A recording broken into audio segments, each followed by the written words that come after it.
Hey, Tech Family! The Tech Family is here. Welcome back to Heslop Tech Talk Live, talking tech talking with the Brothers Technology 3, known as the Heslop Tech Talkers. We gotta figure out a streamline intro with that. We might want to a more substantial. What's a good catchphrase? In the comments below. Like, subscribe, comment below, and then tell us what you want us to intro as with the Tech Talking family, okay? You know what? Joel has no overlay game. Dang it! As soon as you started the live stream.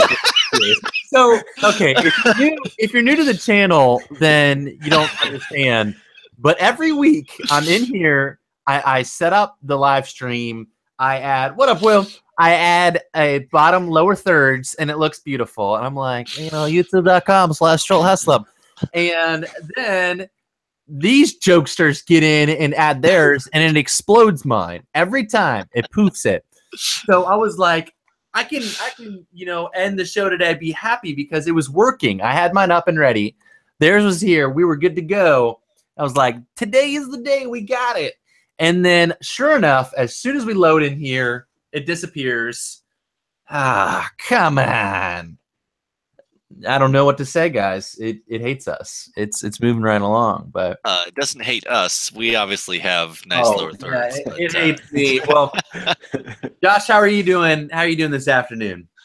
Doing good. We're gonna make the stream nice and short here because I have to go to the dentist. Not too bad though. Not too bad. Just a cleaning, and they got to put back on a filling, I think. So, nice. But I'm like Luke Cage when it comes to my teeth. They're bulletproof, So nice. Well, what do you got going on the channel over there? Basically just gonna be churning out some more benchmarks and I'm gonna start doing some streaming with a buddy, his son named Cooper, and so it's gonna be the guys that end in ER names, Cooper and Josher show. we're gonna have to come up with something funny, but he's kind of hilarious. They're playing the games. I'll do your catchphrase in song. The jingle. The jingle is real. So the royalties are going to be just rolling in for that one. Yeah. Awesome. But yeah, other than that, just rocking and rolling. Nice. Well, moving right along. Germs, how you doing? Doing very well. Right now I'm mad at OBS because it doesn't allow me to sync audio and video, but so doing some quick little Facebook Lives that you can find at facebook.com/OmniTechPro. And I'll be linking any ones that I do on my personal channel there too, just for fun. But just some cool things on backup. And I have a survey going on that people's biggest tech challenge, so I can try to see how people are getting on and if there's any other resources I need to release. Yeah, so that's over on the OmniTech Pro Facebook page. That's where those are living, right? Yes, sir. Nice. Yeah, he's been pumping out the content. It's probably because you're running OBS on a Mac. I mean, that's what I'm assuming is wrong with it. No, I'm just kidding. I haven't had any issues with that, but the syncing audio on mine has been bonkers at times, where it just doesn't work at all. Actually, I never had any issues with OBS having audio issues. It was more the service Hangouts having issues. But nice. Yeah. All right. Well, moving right into it. Jeremy, you got some news of the SpaceX variety, our favorite new, space talk. What's happening?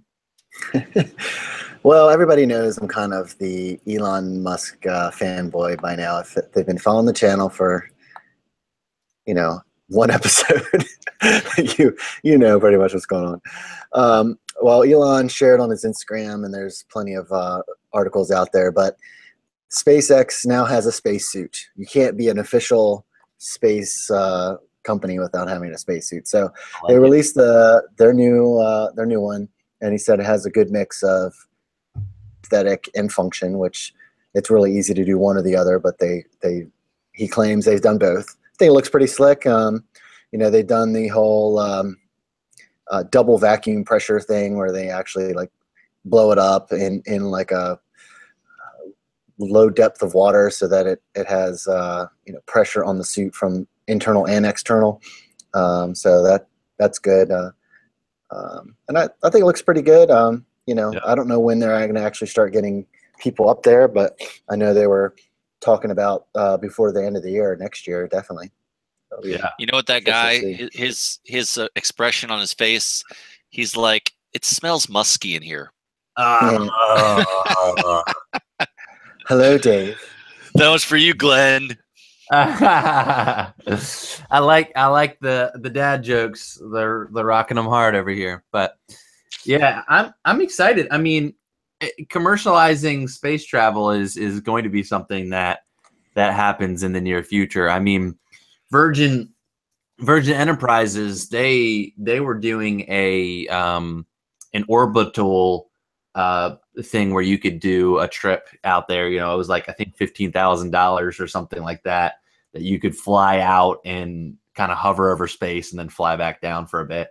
So we'll see. I think as we go down the years now, as it becomes more and more practical to be able to do this, companies are going to try to figure out the next frontier for the common people, being able to, us peasants, we can go out and check out space. So I think that's pretty cool. I'm pretty excited to see what that'll roll out with. But speaking of some things that are out of this world and pretty crazy, Josh, you got the something that's new from Samsung that isn't the Note series. What monitor did they just come out with this last week? Oh my gosh, this thing is freaking huge. It's like you would not even believe how big this thing is. So it is called the CHG90. I mean, like, what kind of a name is that? Oh my gosh. It's the world's largest QLED gaming monitor is what they're calling it. They just released it in Gamescom in the Cologne-based gaming event. But basically, it is super ultra-wide, 32:9 aspect ratio. So what Samsung calls an IMAX-style cinematic viewing experience, saying the screen is equivalent to two bezel-less 27-inch 16:9 monitors side by side, which is not just good for gaming, but great for multitasking too. So that's what it looks like. Has a nice stretched out Titanfall 2 picture on there, but it's 49 inches, so diagonal. So it sports a 3840 by 1080 pixel resolution. So, and it's got an 1800R curvature for immersive viewing, it says. Wow. Now it's going to have a maximum refresh rate. This is good for gaming, 144 hertz. But it can also do 60 or 120 depending. And it says it doesn't say if it supports FreeSync or ActiveSync, but it's expected to do so.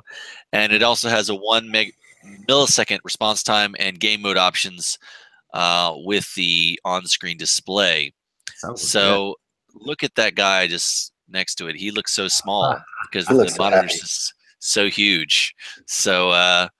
It's a 13-year-old. No wonder. I know, right? Two HDMI and one display port. It also has audio out ports and has a minimal black and silver stand. It's said to be superlatively ergonomic. I mean, wow. But it does have height, swivel, and tilt, which is good because, I mean, if you couldn't adjust it up and down, that would be a bummer because it's so big. But yeah. What's the price on this guy? They do not have pricing yet, so $1 million. I'm assuming it's going to be over $500 for sure. Yeah. So we'll have to see. I was thinking in the thousands, but not the thousands because the resolution. I mean, the height resolution is not over 1080, so I don't think they can charge more than But it is 144 hertz, so I'm thinking maybe 750. but we'll Okay. see. Okay. Yeah. I was thinking like 1500, but maybe you're right. It is only 1080 at the height. So But who am I? bars, Right. yeah. So instead of the black bars being on the top or bottom, you'll just have them on the left or right when you're watching movies, right? Yeah, right. Well, because I've got a 21:9 display, and so if I've got 16:9 stuff, I got black bars to the right and left. I can set it up to zoom, but I have to do that in the actual on-screen display. Okay. But I mean, there's a lot of 21:9 content out there, but it's mostly for multitasking, so having two monitors and as well as gaming. Most newer games have that resolution. So Yeah. So are there games that stretch to that 49 though? Like, I don't think so. I'm assuming if it does it for 21:9, it will stretch for that 32:9. So most games you can put in the resolution and it'll fit to it, because they support multi-monitor, right? So if they can already support dual or triple monitors, you can put in the custom resolution, and it'll DirectX or OpenGL or whatever they're using will definitely scale. Now, whether or not your performance is good, you're probably gonna have to have a relatively hefty graphics card to make sure that you're pushing the pixels. And I would believe that you would want DisplayPort, right, Josh? Yeah, for that high refresh rate, because I don't think HDMI does 144 hertz. So now, why do they have two HDMIs, or one in and one out, or do you have to put in two HDMIs and then your computer sees it as two monitors? I think Samsung has like actually one of their features. I don't think they mentioned. They have like you can actually hook up two sources, and my LG ultra wide does the same thing where you can hook up more than one HDMI and have like a picture-in-picture kind of thing going on. Yeah, it did say it does picture-in-picture, so you could have an Xbox or PS4 or something.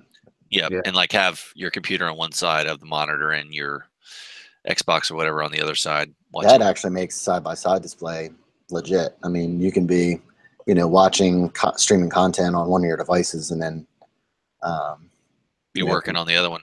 Exactly. Yeah, that's what I would be thinking is like you can. I mean, there's so much room for activities, guys. It just seems like you can be editing a full screen, 1080 video on Premiere on like half the monitor, and then have like social media or some other thing on the other side of the monitor. And I don't know. That seems pretty legit. So right now I've got a 34-incher. So imagine having an extra 15 inches over top of that. It's just 27 inches. I mean, that's insane. Yeah, that'd be pretty crazy. I've got a 27-inch right next to my 34. Oh, so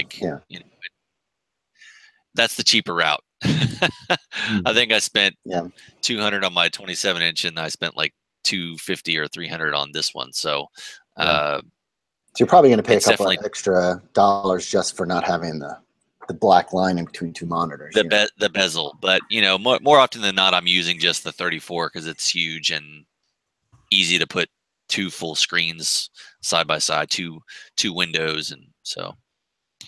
Yep. Sweet. Yeah.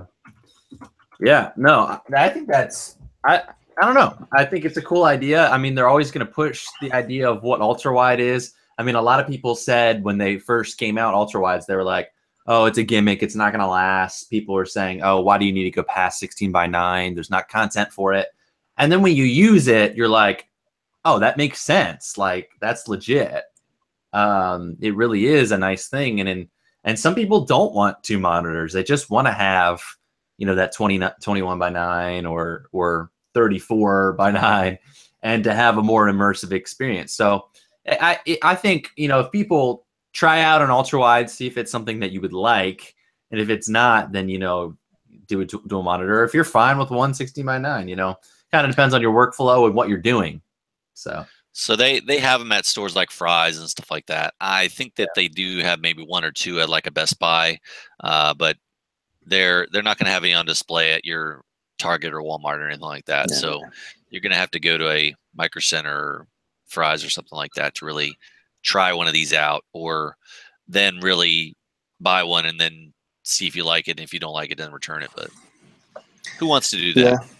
No, I mean, I think they're going to have an uphill battle because most people can get a 4K, you know, 50-inch TV and be just as happy with the extra real estate at the top and the bottom, you know.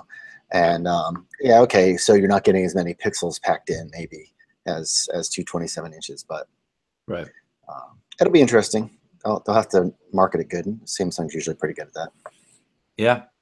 Yeah, and I think this is a marketing thing with them. It's like, hey, look what we could do with monitors. And I think that's a thing that's a plus for Samsung, especially when it's coming to their displays, that they're really good about saying like, hey, look at what we're doing. Check this out.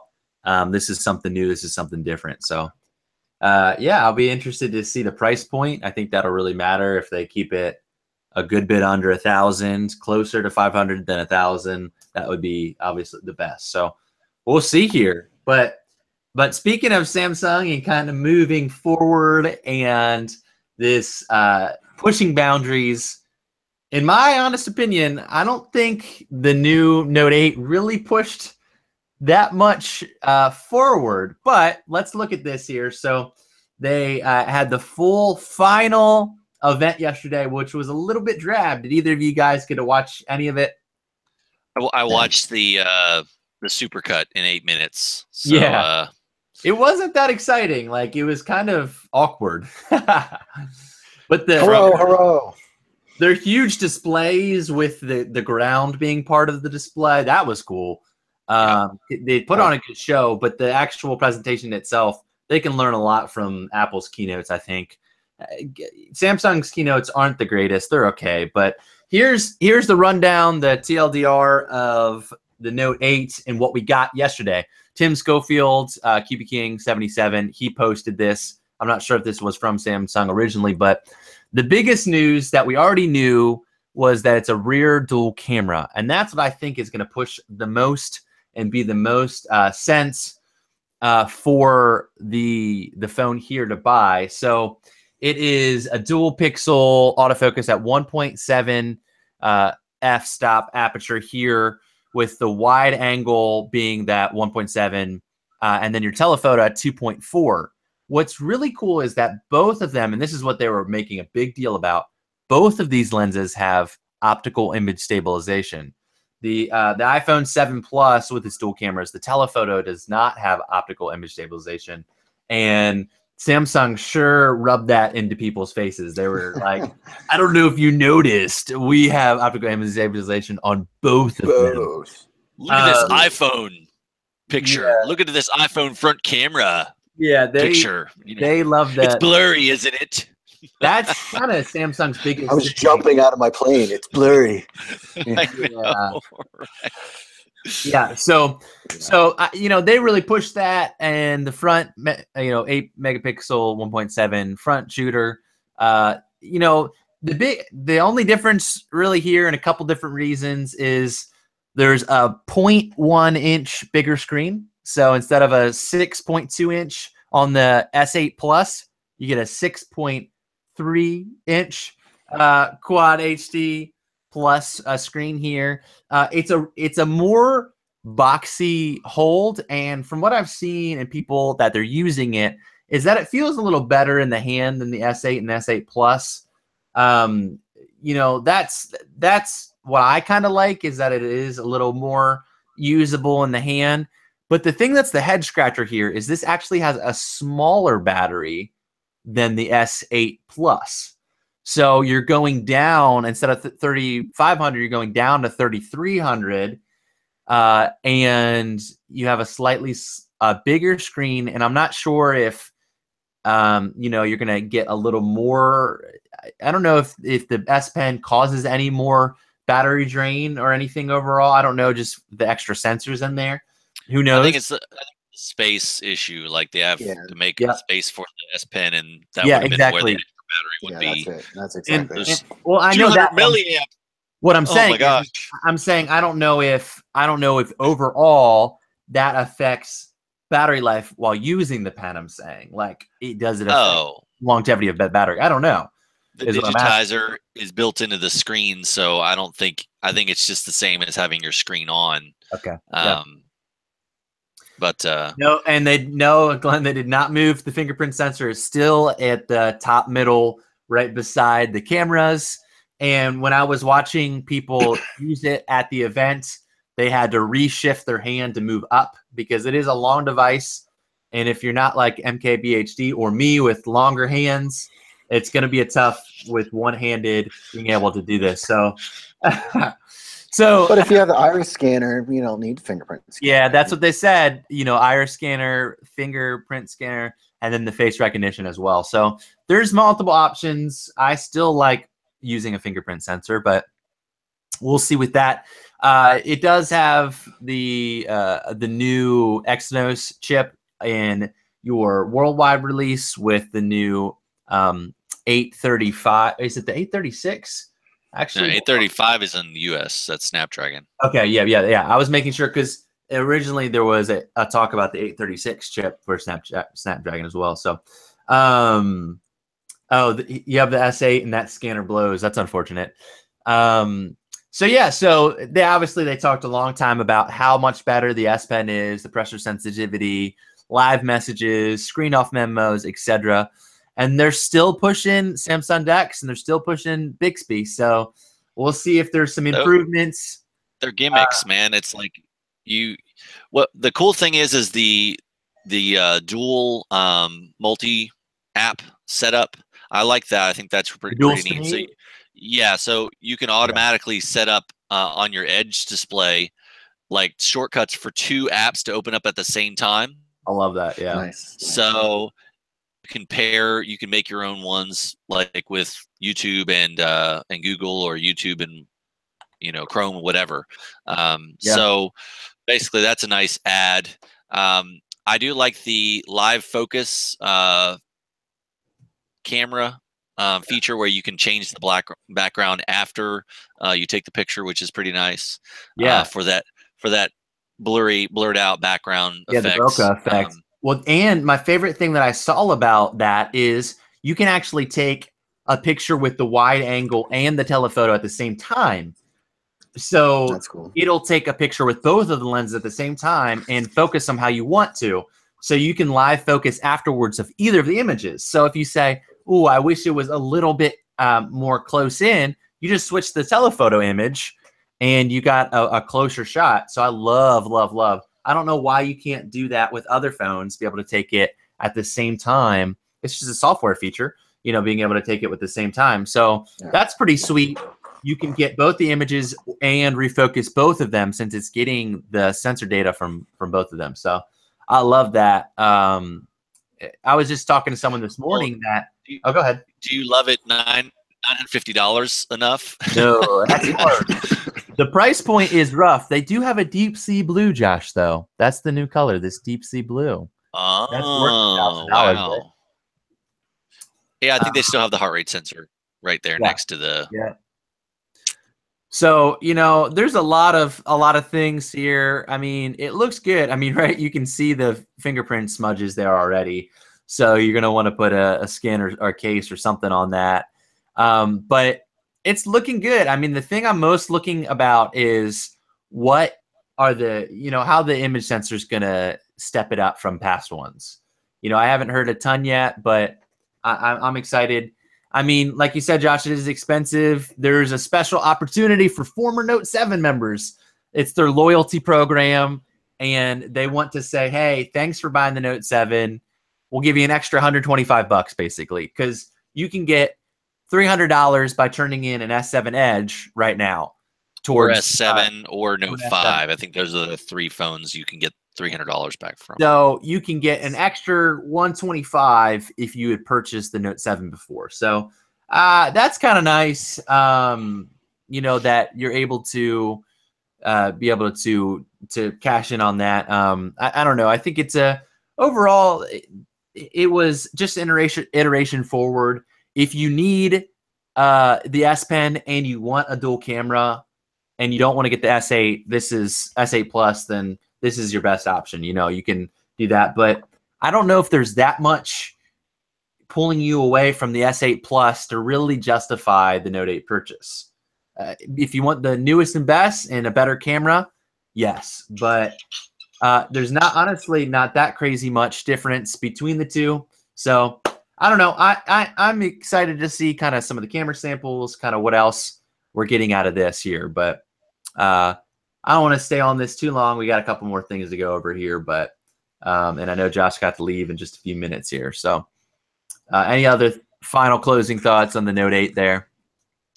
I mean, they've got a couple of pre-order bonuses up until I think September 24th. One is the Gear 360. They're bundling with it. Yep. The other one is 128 gig micro SD card plus a fast wireless charging dock. So if those are good enough to entice you to buy the phone, pre-order it and buy it early. I don't know. Yeah. No, and that's another thing that Samsung is super pushing. They're like, don't notice we have a smaller battery because you can use fast wireless charging and fast charging, quick charge. So that's what they really, really push and make it a big deal about is how fast you can charge. But I know a lot of people that can't get through a day on an S8 Plus. And so you have a smaller battery on the Note 8. Are you going to notice any software improvements to help that? I don't know. I'm hoping that Android 8.0 is having standby increasing for battery life and less charge from standby. So hopefully that'll help get you through more of a day as well. Josh, up to you. Do you want to do your last article or just or say? Yeah, Okay. I'll throw it out there real quick. Basically, Intel is actually coming out with 8th generation processors built on Kaby Lake, which is kind of interesting. But they're going to be for laptop mobile processors, and similar to the ones that were in the Surface line and the 13-inch MacBook Pro, which are actually the U processors. So before they had the 7500U and 7560U that were 2 cores and 4 threads, their base clocks were 7 and 2.4 and 3.5 and 3.8 with 4 megabytes of smart cache. Now, let me see if I can share this pane, and because it's really actually long. Let me see if you all can read that. But here's the new ones are on the right. The 8550 and 8650 have actually 4 cores and 8 threads, but the base clocks are a lot lower. They're at 1.8 and 1.9. But the max turbo frequency is actually 4 and 4.2 gigahertz with 8 megabytes of smart cache. So it's going to be, but there's still 15-watt TDP. So it's going to be very, very interesting to see how these things work out. But and I think that they came out with this announcement in direct competition to Ryzen 5 and 7 Vega mobile processors that are all going to be quad core as well. So, wow. Man, but if they actually pull this off and make it the performance really well with that, it's going to be very interesting with the next Surface processors and like tablet style ultrabooks and stuff like that, like the next Spectre and the next Transformer from Asus. So I'm definitely excited to see how that pans out, but no release dates yet on that kind of stuff or pricing, but they said they're using some GPU chips called U620, where it's now HD 620 on the Surface Pros. But it'll be, we don't know. But they said it's going to be 40% faster or 40% more improvement than the previous Kaby Lake U processors. So with 25% just being from the jump in 4 cores, or 2 cores, doubling the cores, and they said they've increased the other 15% with like architecture and stuff like that. So it's going to be definitely interesting to see how that works out with Coffee Lake as well and Cannon Lake down the road. Got to get my That, coffee lake. No, yeah. like you said, though, I'm excited because this is finally where they're starting. There's always going to be a gap between desktop PCs and the laptop design, but the chipsets for laptops and mobile devices are getting better and better. Like you said, the one in the new Surface line and everything. So I'm looking forward to them optimizing some of these chipsets for smaller and faster devices. So, any other thoughts on that, Jeremy? Yeah, I mean it's just a rev up. I mean, most of the manufacturers like the Surface and stuff will probably drop the TDP down to make sure that they're not overheating and things, even though they're pretty low to begin with. And then so you won't see any crazy performance out of them, but they'll do well in the mobile and the small form factors and those types of things. So yeah, I'm just hoping that basically the performance PCPer.com that was saying that it should be able to maintain in most of the laptops and stuff, should be able to maintain like a 3 gigahertz sustained quad core. But we shall see, because I think the max turbo with the 4 gigahertz is for one of the cores. So just like Intel's other offerings and stuff like that. So yeah, definitely very interesting. But I've got to get out of here, guys. YouTube.com/Joshua14 for what's going on, and hopefully they don't ruin my mouth. So, all right, thanks so much, and we will catch you later. Enjoy the rest of the Heslop Tech Talk show. Peace. Yeah, later, dude. All right. Awesome. Well, yeah, we just have one more thing to go. Brush your teeth. Brush your teeth. Brush ya. Public service announcement to brush your teeth. Yeah. So lastly, we have just a nice public service announcement to kind of roll things out. Jeremy, what was rest in peace today, or coming up soon here, I should say? Yeah, I wish the PSA was brush your teeth on this one. Yeah, I would. But unfortunately, my favorite backup and recovery utility has decided to call it quits, and that is the Crash Plan. So they sent an email to everybody saying, hey, we're dropping all the home stuff, so how about you just go over to this other company called Carbonite for your home backup needs. And wow. I guess I'm okay with that. They're not that bad of a company, but I've been looking at alternatives like Backblaze and a couple other ones, and so I just renewed our Crash Plan home family plan, which is for up to 10 computers and data.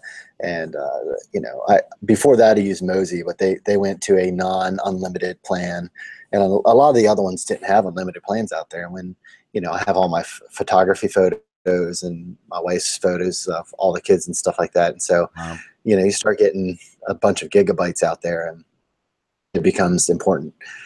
So I'm pretty sure Carbonite and Backblaze both have unlimited plans for Mac and Windows. And it's just sad because, after October 23rd, 2018, everything's gone. So if you need any of your data, it's so hopefully these companies will help facilitate maybe moving the data from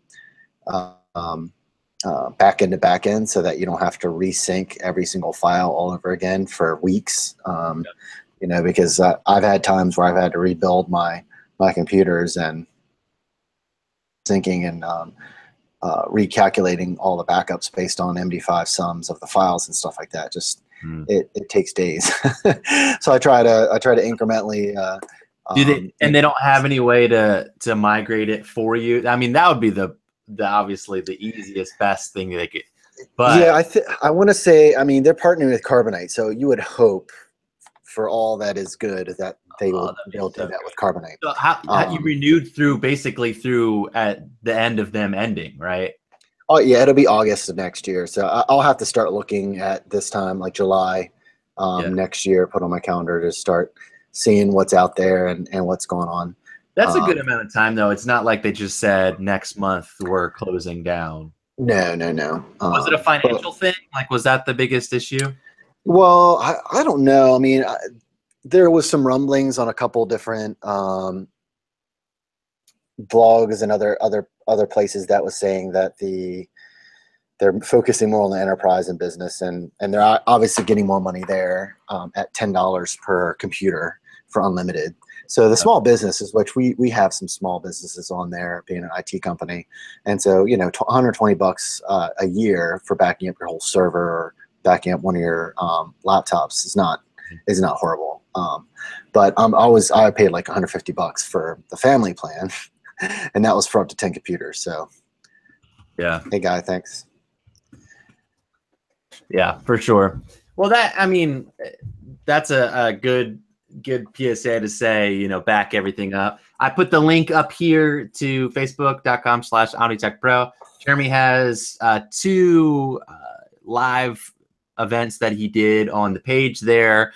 Check those out. And they have a survey, some things if you're into business and technology and you're trying to figure out the best way to work in business. He has a survey there to kind of say, what are your biggest things that cause you issues or hurdles? And they're gathering some data on how to best help you guys with that. So check out that Facebook page. I also linked it down in the description as well. Make sure you check that out. He's got a bunch of those things. He wants to be able to connect with you all in that way. Besides that, anything else you want to direct him to, Jeremy? Nope. Right now, just focusing on some Facebook Live, getting some blogs out, doing some landing pages that I'll push out to social media and stuff about results of the surveys and stuff. So be good. Awesome. Great. Well, cool, guys. Thank you so much for watching. Sorry, people that are just joining now. It depends on the week. We all have a little bit of shifting schedules sometimes. So sometimes it's around 3 on a Thursday, and sometimes it's around 3 on a Friday. So we hopefully if you hit the notifications bell on the left there above the channel, that might help you when to know when we are going live. That way you can jump in. That'll help you out. Guys, thank you so much for watching. It has been fun. Hope you enjoyed some Note 8 talk and monitors and all kinds of craziness. I'm looking forward to talking tech more with you next week and seeing you all back here on this channel. Thank you all again, and we will see you in the next live stream. See you later.